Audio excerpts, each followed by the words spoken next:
बिस्मिल्लाहिर्रहमानिर्रहीम। अस्सलाम वालेकुम व्यूअर्स। तो व्यूअर्स, आज मैं आपके साथ शेयर करूंगी करेले की रेसिपी। तो कीमा भरे करेले और दाल भरे करेले, कीमा करेले, दाल करेले तो हम अक्सर खाते हैं, बल्कि बहुत ज़्यादा गर्मियों में खाते हैं, जो कि स्पेशल है। लेकिन आज मैं बनाऊंगी करेले की भुजिया। ये वाली, जो करेले को हम जब छीलते हैं तो उसके ऊपर से उतारते हैं, ये बहुत टेस्टी, बहुत मज़े की बनती है। तो आज मैं आपके साथ ये ट्राई करूँगी। और सबसे पहले हम फ्लेम को ऑन करते हैं और फ्लेम में डालते हैं हम ऑयल।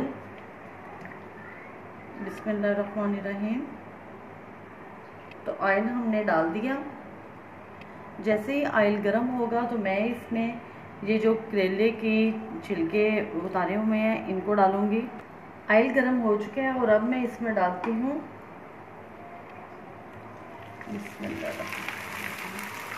और इसको हम करेंगे फ्राई।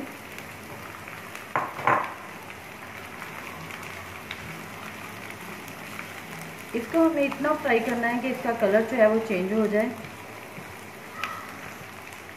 इसको छीलने के बाद मैंने नमक लगा के और अच्छी तरह से पानी इसका निचोड़ के धो लिया था, ताकि इसमें करवाहट ना रहे।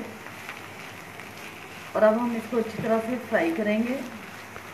जी तो व्यूअर्स, मैंने इसको 10 मिनट तक फ्राई किया है और देखिए आप, इसका कलर चेंज हो चुका है और ये कितना थोड़ा सा रह गया इसका मसाला ना। तो अब मैं इसमें डालती हूँ प्याज। ये 2 बड़े साइज में मैंने प्याज लिए हैं, इनको मैंने काट लिया है, वो इसमें डालते हैं।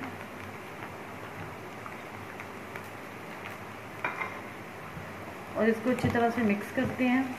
थोड़ा सा इसको भी 1 मिनट फ्राई होने देते हैं साथ। जी तो अब मैं इसमें ऐड करती हूँ मसाले।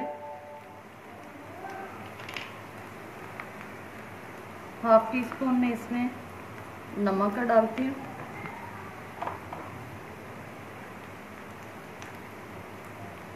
हाफ टी स्पून सुरख मिर्च,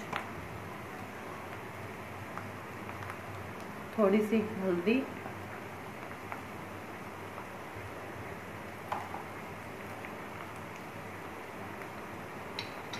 और सूखा धनिया जो है वो मैं इसमें साबुत डालूंगी, हाथ से मसल के। तो वो 1 चम्मच तकरीबन मैं इसमें डाल रही हूँ, 1 टीस्पून। और ये इसका जो है ना वो फ्लेवर इसमें ज़्यादा अच्छा आता है, सूखे ये इस तरह मसल के डालने का पाउडर की बनिस्बत।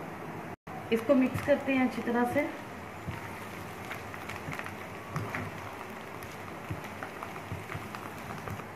एक अदद टमाटर लिया जिसको मैंने काट लिया, और 3 अदद सब्ज़ मिर्चें जिनको बारीक काट लिया, वो इसमें डालते हैं और इसको मिक्स करते हैं।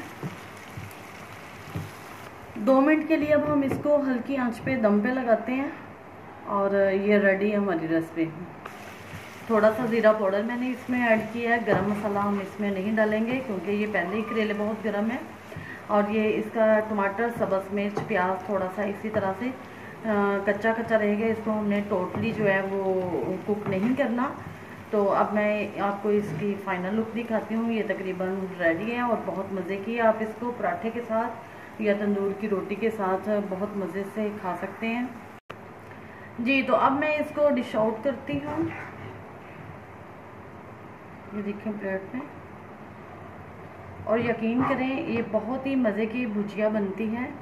आप इसको ज़रूर ट्राई कीजिएगा।